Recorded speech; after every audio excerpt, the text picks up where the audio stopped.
Someone said it right. Life is like a river, ever winding and wide, flowing through the shadows, yet bursting with the light inside. Welcome everyone to an uplifting episode of Beyond Millions with Rich Rich, because life is truly beyond millions. Today we have Laurel Perks, who is a true beacon of positivity and joy, who is ready to share how she transformed her life challenges into full inspiration. Welcome Laurel to this episode. Thank you. Hi, I'm Laurel Perks. I'm a retired school teacher. I've been retired about 20 years, and I live here in my home with my two kitties, and we are just happy as we can be. Okay, so without further ado, let's dive into Laurel's journey of resilience and unwavering happiness. So Laurel, starting with your early life, would you like to throw some light? How was your early life? How was your childhood? Or what kind of family you come from? Well, my early life was magical and not magical.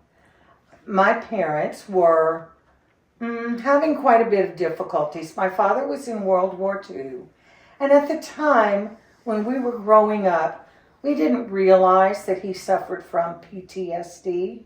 But it was very difficult for us because his mood would change, things would get out of control very quickly, which caused myself and my sisters to never quite feel comfortable.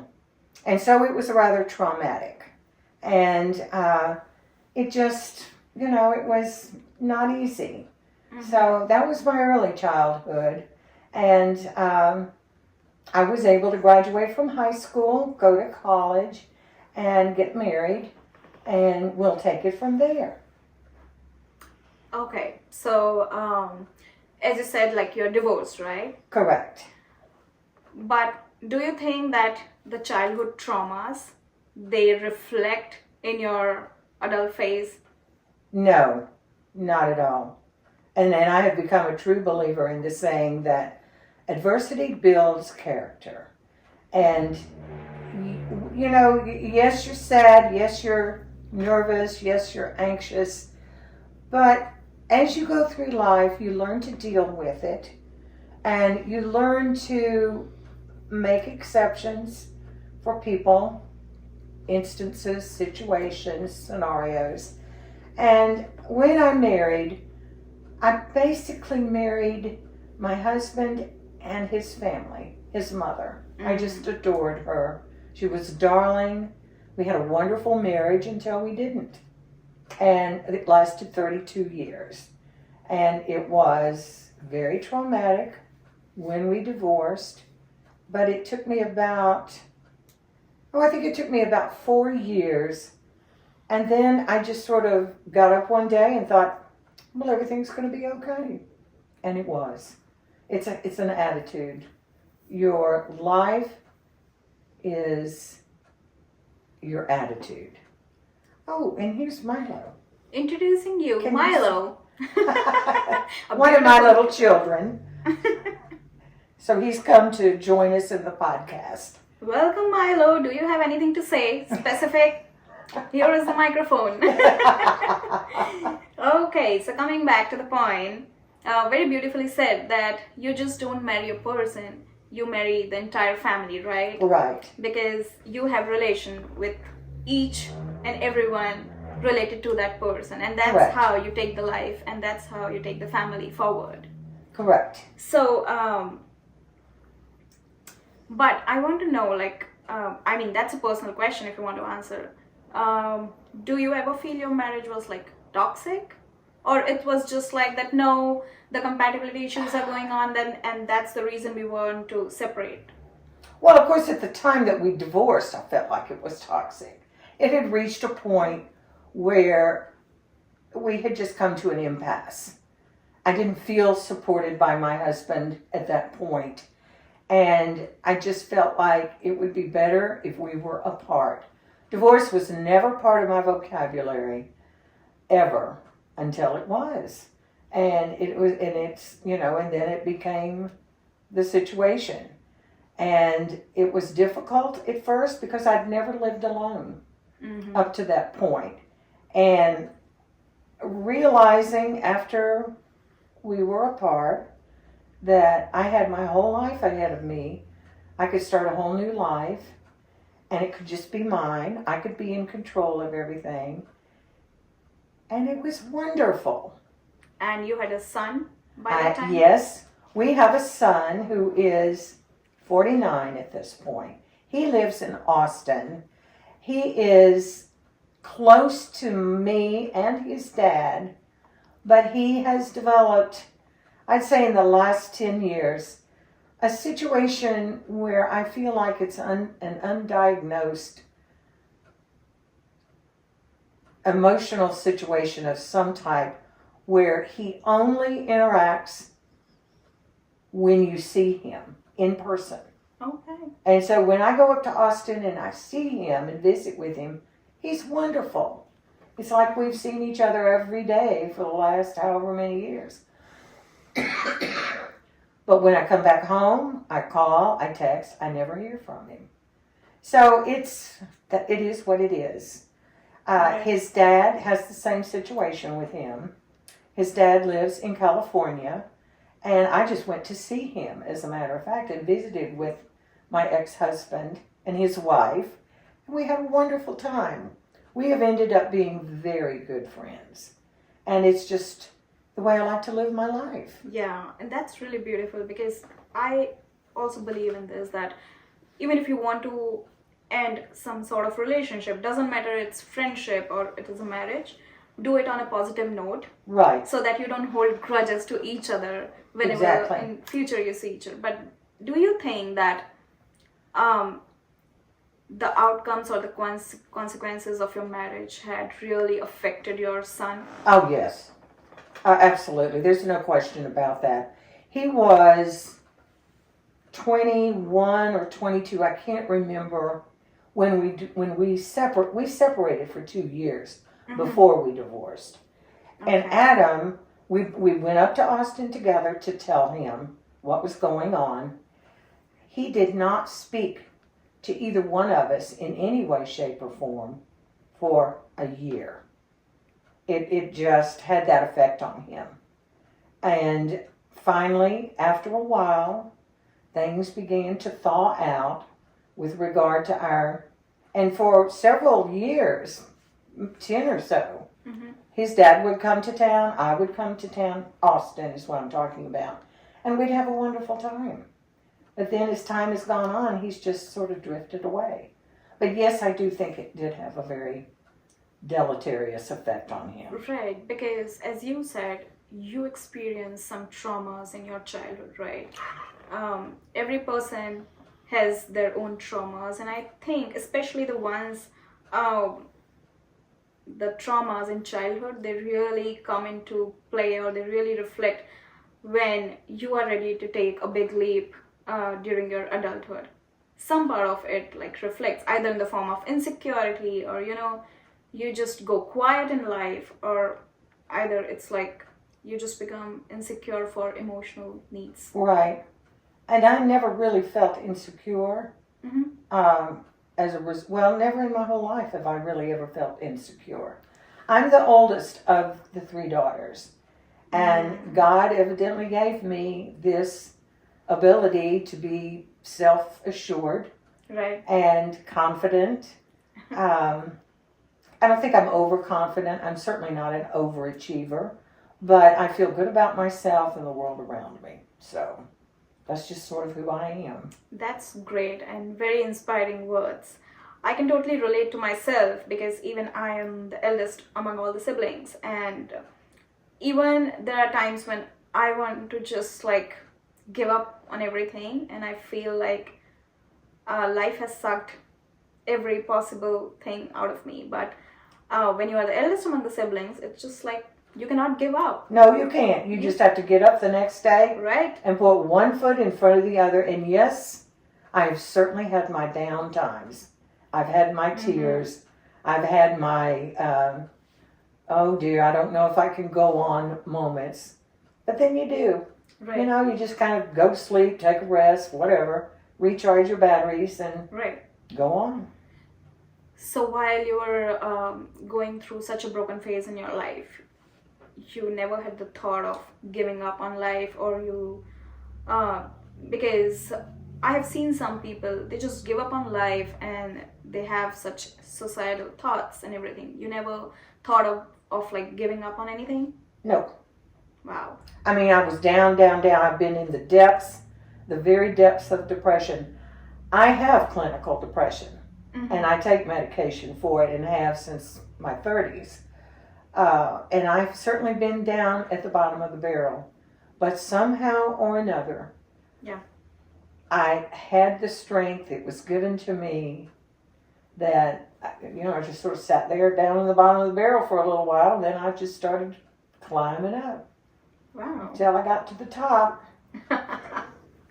That's really nice.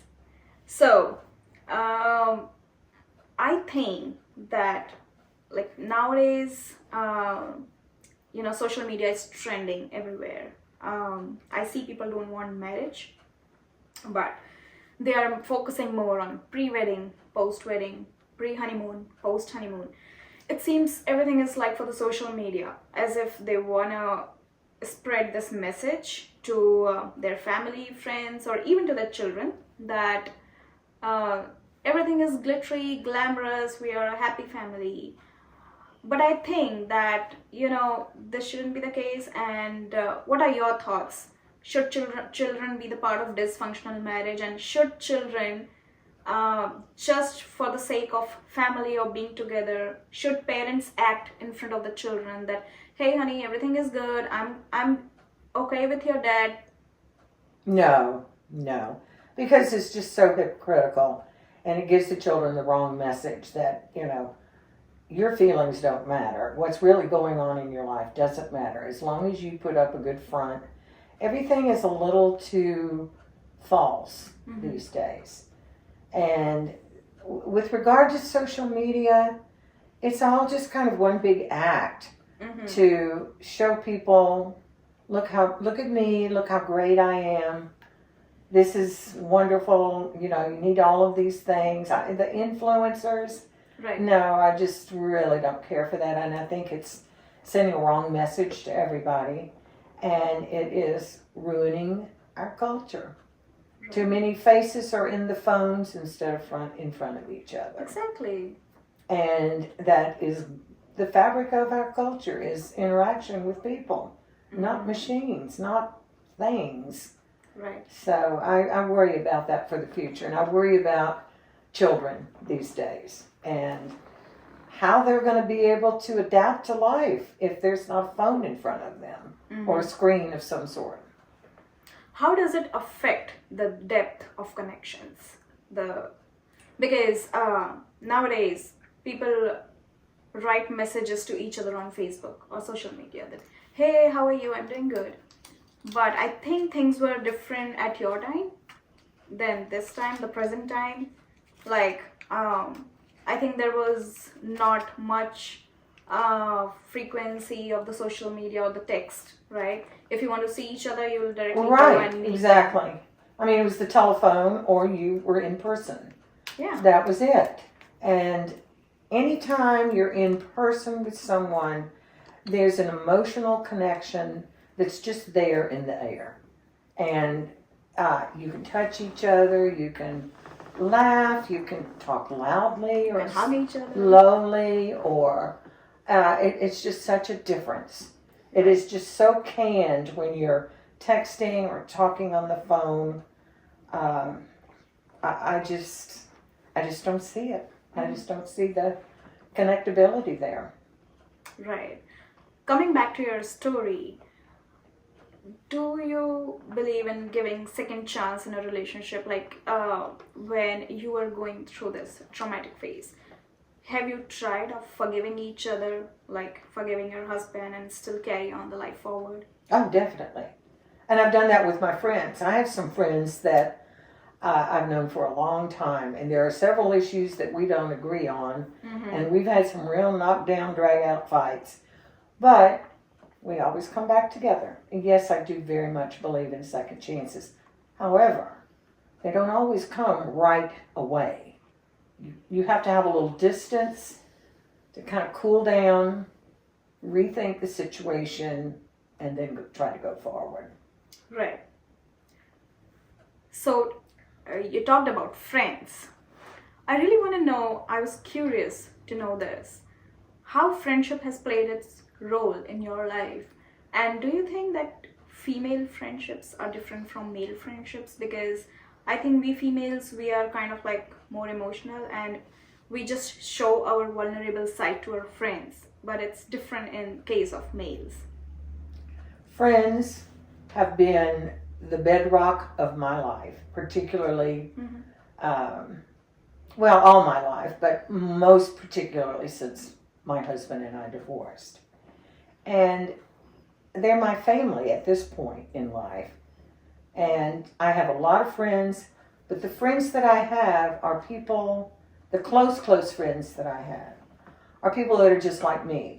We have the same values and the same ability to trust each other and be very open and sharing. And with regard to women being better friends or whatever you want to call it, women have this ability to open up to each other. Right. Whereas men, bless their hearts, most men don't. Mm-hmm. And I think it comes with just the whole perception of what a male is. You're strong, you're stoic. So, do you see your son very frequently? Oh, I see him about 3 times a year. 3 times a year. But I go up there. Okay. He does not come down here. And he is a workaholic. Uh-huh. Adam is a very sweet, loving, charismatic person. And Wow. if you meet him, you'll feel like, oh, you've known him all your life. He's funny. He's smart. But I just don't know what happened. Something has happened. So there were times when you felt that if Adam was with you or near you, you could have been more better. Like I know you have dealt with all the life's challenges very positively, but do you feel that if your son was living with you, the situations were different? Well, the situation has been different in the past. I mean, he and I used to be just like this. We would share with me because I would, try to draw it out of him. And we were very simpatico. And we would have conversations like 2 little old ladies. I remember him telling me about buying an Instapot at the grocery store and how he got it home and this and that. And how wonderful these Instapots are, blah, blah, blah. And now that's gone, except for when I go see him. Mm-hmm. So and as I get older, it's like, doggone, how many more times can I go to Austin? Right. So, we'll see. Hope springs eternal. True. Do you have any regrets of your life that I shouldn't have taken that decision? Yeah, I do have. Basically having to do with my marriage. Mm-hmm. Because I can look back and see where I was not supportive enough of my husband. I could have done better. That's a regret. But otherwise, not really. What's your definition of true love? Because I think personally that when we are in our early 20s, we take love in a very different way. Especially I see children nowadays, like young girls, they see attachment as love, Yes. And of course, like in our early 20s, we are young and, we had another emotional kind of sensation towards dealing with the relationships. But as we age, the definition of love changes. Oh, The yes. description of love changes. And now I feel at this point of my life that none of the alphabet can ever describe love, because it's just a very beautiful realization. It is. And it is pretty much an unspoken commitment to that other person that you will do anything and everything for them. Right. That you want them to, be successful, be happy, be healthy, whatever you can do to make their life wonderful. Mm-hmm. To me is a definition of love. And I mean, there's all kinds of love, though. Right. I mean, you can love your best friend, you can love your husband, you can love your son, and all three of those would be different types of love, but they're a true dedication to that person. Uh-huh. To me, that's what it is. Right. I sense from your conversation, you sound to me like an empath. Oh, I am. Right. So, I was thinking to ask you that, do you feel as you age, you have more empathy towards people, or do you feel exhausted, always overpouring into other people's cup? I think I have more empathy. However, the flip side of that is there are certain situations where I've sort of been there, done that with somebody, and it's like, I don't have the energy anymore to deal with this. And that would really be a person who is, has, that are martyr-like. It's like, oh, poor me.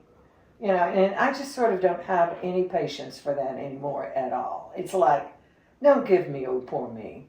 If, oh, poor me is somebody that lives in Gaza right now. Oh, poor me is somebody that's in sub-Saharan Africa that doesn't have, or even here in America that doesn't have anything. That's oh, poor me. It's like, get with it and make yourself life better. Make your life better. You've got the ability to do it. Pull your big girl panties up and get down the road. Exactly. Right. So, as you age, how does emotional maturity and self-acceptance, they take a turn? Take a turn? Yeah. The emotional maturity and the self-acceptance, because I guess when we are young, a part of us doesn't want to accept certain life truths. Is well, I don't think I quite understand that. As I get older, I do feel wiser. And I'm not afraid of death anymore. And I'm really what was I going to say? Really embracing my old age. I really like my old age. I have some friends that, oh no, I'm never going to join AARP. That's for old people, blah, blah, blah, that kind of thing. They're always doing, like Botox or whatever. And it's like, just don't do that. Just embrace that you're still here. You're still having fun. You're still part of life. Sometimes I see that just for the external validation, people try to change themselves. Like they are ready to lose their individuality, and for the sake of external acceptance.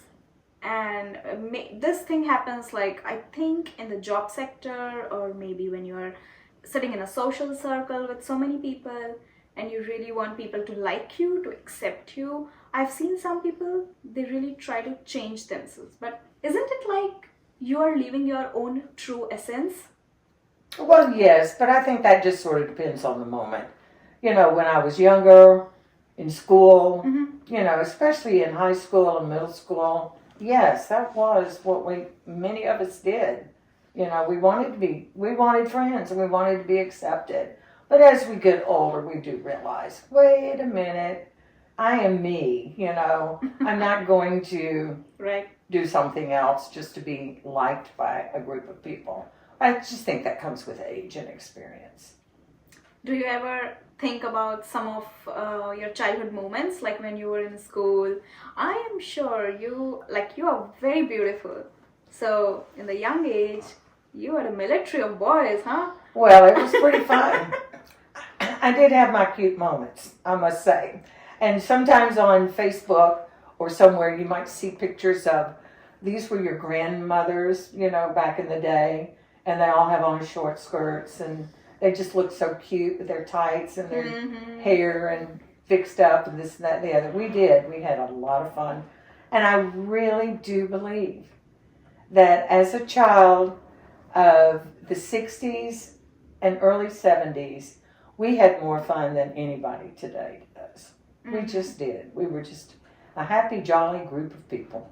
Wow. What changes when you turn, I guess, 50s? What changes inside you? Because, okay, let me give an example of myself. When I was in my 20s, I used to think about the societal judgments a lot. Like, what people gonna say about me, what my friends gonna say about me, should I be like this or should I be like that? I try to just fit into any mold where I can, because of course you don't want people to dislike you, but when I turned 30, I don't know what changed inside me. I really stopped thinking about the external world, and I'm like, I'm gonna enjoy my life. I think that's a rite of passage. I think many of us are like that in our single digits, in our teens, in our 20s. And it's just a part of maturing. Right. That we begin to shake that off and become our true selves, as it were. And many times I feel now that when I think about my past, sometimes I feel that why I was not like this before. I sometimes think back at my past and think, well, I don't think I would like that person if that person was in front of me today. Because I was, all those things that you said, worried about fitting in and, just not your true self. Right. So. Yeah.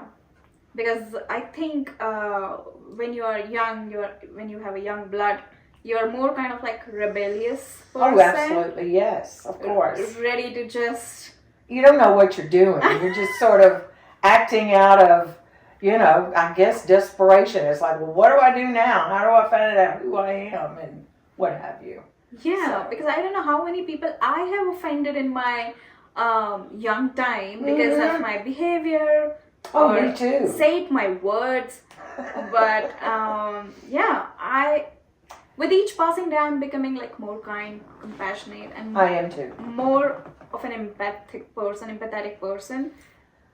In the last, I guess I would say, in the last 10 years, because of all of the divisiveness in this country, my reaction to the mean-spirited, nasty, bad behavior that we see, right. And my response to all of that is to be nicer.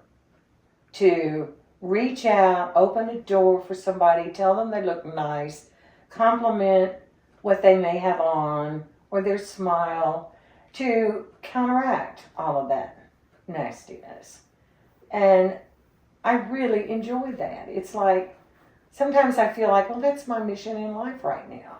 It's just to go out and go to the grocery store and be nice to everybody I'm around and just see the smile on their faces.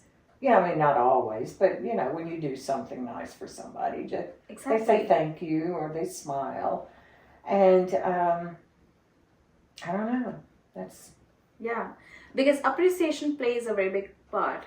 I didn't realize it until I appreciated somebody else and saw what kind of effect it had on a person. Yes. So even one time I was in a grocery store and there was a lady, by her face, I can sense that she was tired. Yes. And, she looked like very upset to me.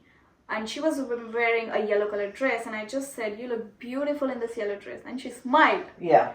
And at that time I sensed that, wow, a single act of kindness, a single act of appreciation can just cause a big ripple effect. It is like a ripple effect. It really is. Right. That's great. And I think back, one of the things that I'm very thankful for in my life is the fact that I was a school teacher. Because when you become a school teacher, you learn to read the room real fast. Mm-hmm. You have to. Because you're taking care of 28, 30 little kids, and you want to do your best by every one of them. So you have to learn to read them. And then that carries over in life. And it is a great skill to develop. It really is. Yeah. With regard to all kinds of relationships. Uh-huh. Is there any funny moment from the high school? Oh my goodness, yes. Absolutely. Too many. I should have written a book. And we always say that to each other, all of us school teachers. We should have written a book because of all of the funny things and ridiculous things and terrible things. I mean, would have made a good book. Can you share any moment? Oh, I can't think of too many right now. Yeah, here's one. This was 5th grade in a school that was in a very poor neighborhood, poorly served neighborhood. And these kids, they were just funny. And there was this one boy, I always loved the boys, and usually the bad boys were my favorites. Wow. I don't know, I just thought they were adorable. You know, you had to work on them, you know, to get them to be better. But this one boy, they called him Big Daddy Dirt Pile. And the reason they did was he just would stuff everything in his desk. And I was constantly getting after him. And that's how he got that name. And to this day, we still laugh about Big Daddy Dirt Pile. But these kids, they were so cute, so wonderful, so sweet to each other. Even the bad kids. You know, there was something you had to learn to love something about each child. So, have you ever experienced this thing while teaching in the school when you were in a classroom? Have you ever seen that some children are reflecting some other kind of emotions on their face? Whatever happening in their house or between their parents, have you ever came across that a child is reflecting a different kind of behavior? Oh yeah. You know, they might start crying in class, and so you wait for everybody to leave to go to recess, but you pull them aside and sit down and talk to them and find out that, you know, mom may have killed dad's in prison, or, something really, really horrible, or that, you know, they didn't have enough food to eat last night, or, is that what you're talking about? Yeah. You know, that kind of thing. And like I said, when you're developing your skills as a school teacher, you learn to read the room real quickly. Right. And that means you read every person in that room. Yeah. And you can tell when they're distressed. And the teachers play a big part in the life of kids or children going to school, right? They do. Because you become everybody's mom at school. And, or aunt, or grandmother, or whatever. But, so that they can identify with you and build a trusting relationship with you. Because as best you can. I agree. Because sometimes people think that, I have often seen adults fighting in front of their own children or discussing some of the very serious matters in front of their children. Because they think that, oh, my child is very young. He will not grasp this. He will not able to understand this. But children do understand everything. They do. Yeah, even if you speak a little harsh to somebody, they kind of sense it, right? Oh, yeah. Absolutely.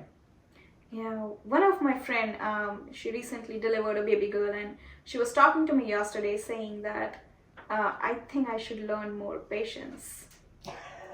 So, now I can relate to that. Right. That will come, my dear. That will come.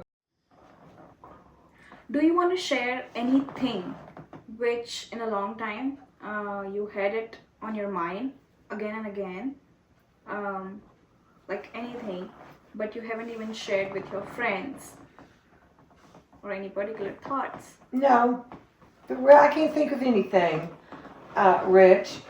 I would say that the last couple of years, I have sort of been in this such a relaxed state of mind. Mm-hmm. Nothing really bothers me. I've come to grips with Adam and his situation. I love all my friends, not having any problems with anything, knock on wood. It's just a pretty serene time in my life right now. Wow. So, How lucky am I? oh, you are, definitely. I know it. So, do you think that, do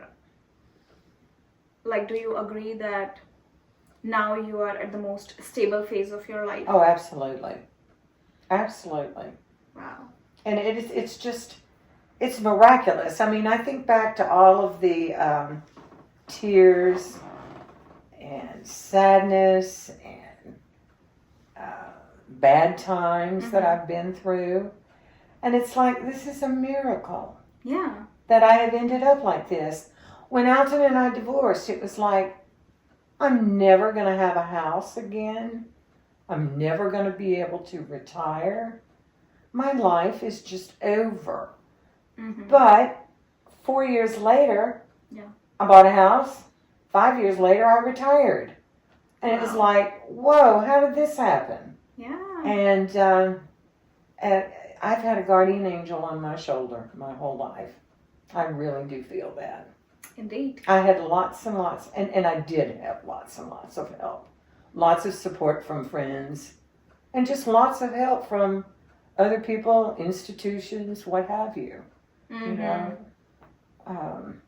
it's just been wonderful. Right. How do you look back at your life at this age? Well, just like I said, it's just like it's a miracle. Gratitude? Very much so, gratitude, and very thankful for all of the things that have happened to me. Mm-hmm. You know, the good things, the bad things, just all the experiences. And that is truly your life. The experiences and the relationships that you have, Right. and how you solve, you know, the roadblocks when you come to them. You said it very beautifully that we should be thankful for good and bad days, both. Oh, absolutely. Right? Because how are you going to have a good day if you don't have a bad day to compare it with? Exactly. People that live in paradise don't know they live in paradise Yeah. because they've never experienced the opposite of paradise. Wow. I think. I mean, I don't know that for sure, but that's what I think. Have you ever felt that people really need to be okay with some of the things? Like people really need to normalize some things in their life which they don't do. I have a lot of friends that I would call warriors. They're just constantly worried about everything. And I say, well, is what you're worrying about affecting you right now? No, but it could happen. And I'm going, well, you don't know that. Don't worry about it until you have to worry about it. Mm-hmm. Is that what you mean? Or Yeah. Because as you said that yes, people worry a lot, and the beautiful note I've taken from whatever conversation we had, that now you're not afraid of death. Right. You're not worried of anything. You're just embracing this life, living your life happily. Right. And this is very important. So yes, people really need to normalize, not worrying and are learning some of this stuff. I guess this is also people worry because it is more like a conditional thing. This is how we Yes. get brought up by the society. This is how the upbringing plays in its role into. Yes, but when you talk about, or when I talk about I'm not afraid of death, the fact that I'm 78 years old has a lot to do with it. Because I can look back on my life and all of the things that I have experienced and done, and it's been a wonderful life. Mm-hmm. And so, I'm at peace with that. And so if I were to die tomorrow, that's okay. Yeah. When I was 30, I was scared to death of death. I haven't always been, this way with being okay with dying, with death. It has to do a lot with, your age and your, what Yeah, you it's have totally experienced. relatable. Yeah. So, I think many people will relate this because yes, we are afraid of death. We are afraid of everything which can leave us totally vulnerable, miserable. right. But Now, what I am afraid of is something like Alzheimer's, of being Alzheimer's? alive but not being able to do anything for myself. That does cause me a great deal of concern. So the way I deal with that is I just don't think about it. Laurel, do you think we really need to normalize few things as a human being? Because the present time, it's very different than back at the time when you were things were going on at your time. So do you think that people should normalize saying no when they really do not want to do certain stuff, and also not people pleasing? Absolutely. But that goes along with a rite of passage where, when you're much younger, you want everybody to like you, and the word no is not part of that situation, but we do need to. Saying no is comes along with maturity. It's like, okay, I am strong enough and confident enough to be able to say no. That the world isn't going to fall apart and these people aren't going to hate me. It's an absolute normal thing to say. That you can't do everything and be everything to everybody. And it's a hard thing for people to learn to do. Yes. They kind of have to practice it. And I think I did do that in kind of like a role-playing situation. Where, you're role-playing with somebody and you're actually saying the word no. Because to do that, it's like, well, I don't know how to say no to somebody. So if you practice it with somebody, it's helpful. So that the next time you want to say no, you can maybe actually form the word and say it.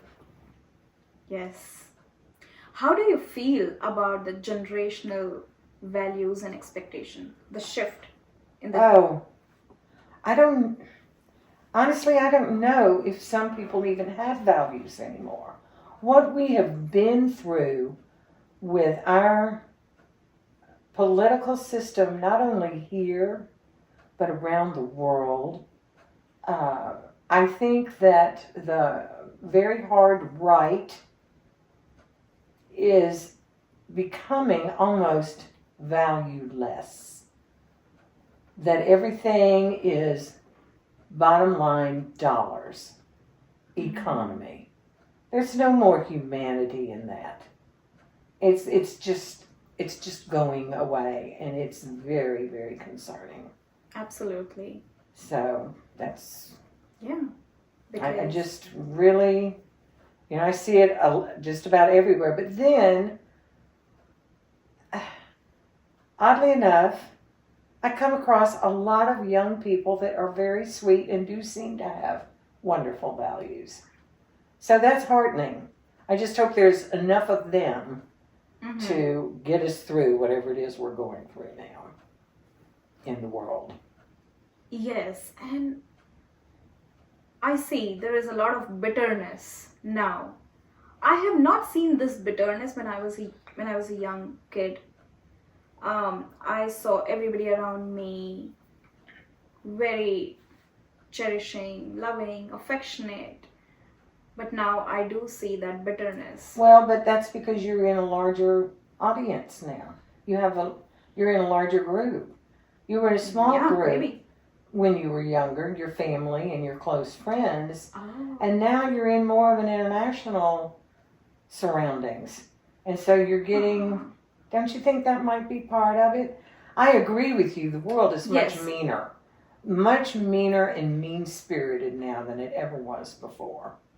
Yeah, you really gave me a very beautiful insight into that.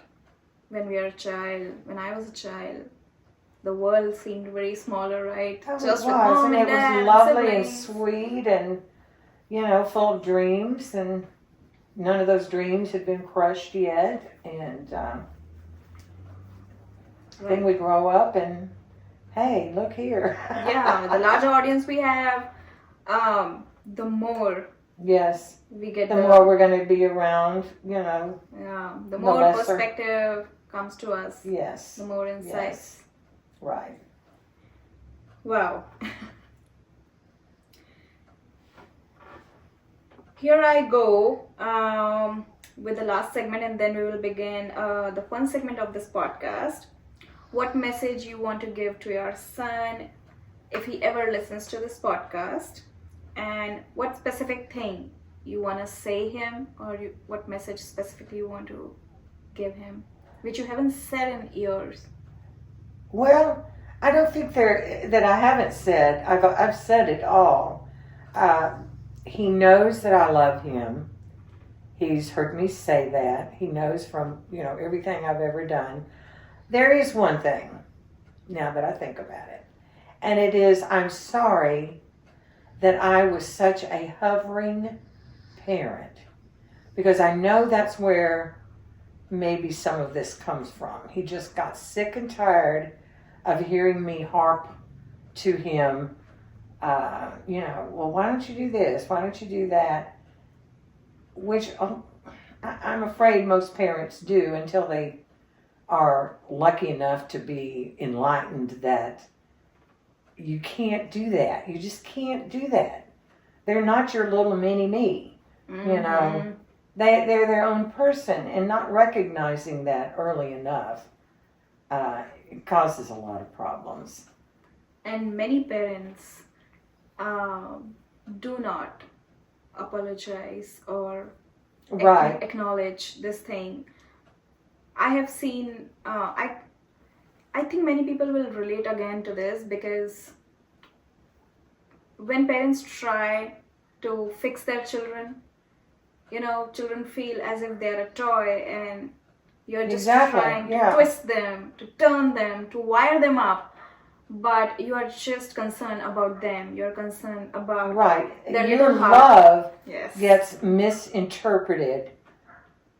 Well, the way you go about loving them gets misinterpreted, because you're not doing it the right way, for one thing, and all you're trying to do is help them and help them grow, but it just somehow gets all mixed up and sounds preachy and awful and judgy, and it's just not the way to go about doing it. And I'm sorry. I really am sorry. I wish that there was a little playbook that came along when you had children that told you that from the very beginning and knocked it into your head that, after the mothering years are over, let go. Let them be their own person. And nobody realized this. And I know. Well, I certainly didn't. Some people do, I think. But I didn't. And so I'm sure did a lot of harm. Yes, because in the Western culture, the parenting techniques are different. But when I specifically talk about the Asian countries, even if the child is 35 or 40 years of age, parents keep twisting and molding and they try to fix their children.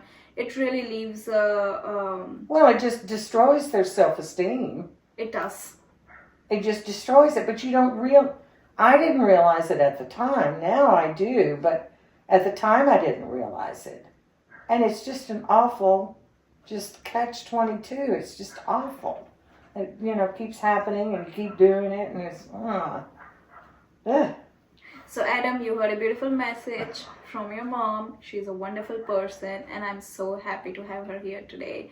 I hope that this message reaches you and you call her ASAP. Thank you. So before we wrap up this podcast, here we do a little fun segment with our guest. So I'm going to ask you questions without giving you time to think about it. Anything that pops up in your mind, any answer, you are ready to go with it. Yes. So the first question, if your life was a movie, what would be its title?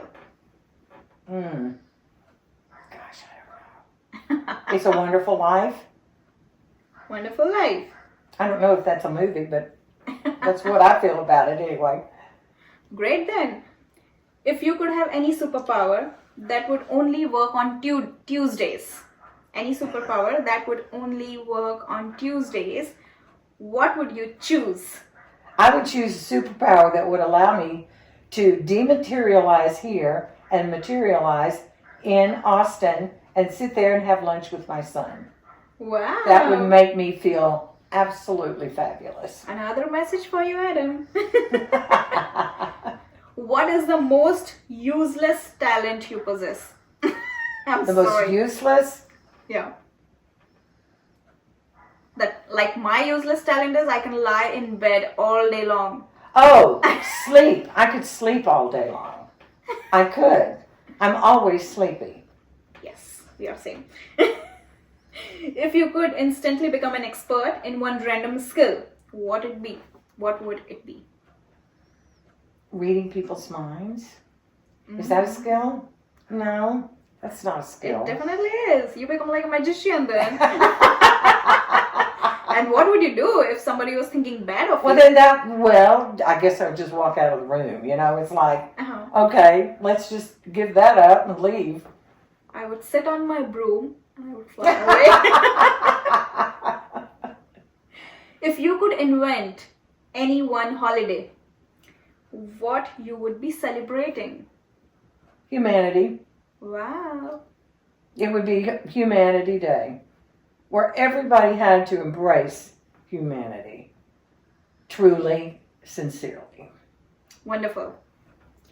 Okay, so that wraps up this episode, and here we comes to the end of this episode. Laurel, thank you so much for sharing your inspiring journey and spreading that contagious positivity and laughter. Oh, thank you, Rich. I enjoyed this thoroughly. I was a little nervous about doing this, but this was really a lot of fun. Yeah. Thank you. The only purpose we bring such raw and unfiltered stories with you guys on this show is to help and heal everyone out there. If any of you would like to share your life journey, you can reach out to me on the email seen on the screen or even in the description box. Let's connect and create more enriching encounters together. Till then, keep rocking, keep shining, and take care. Bye-bye. Bye.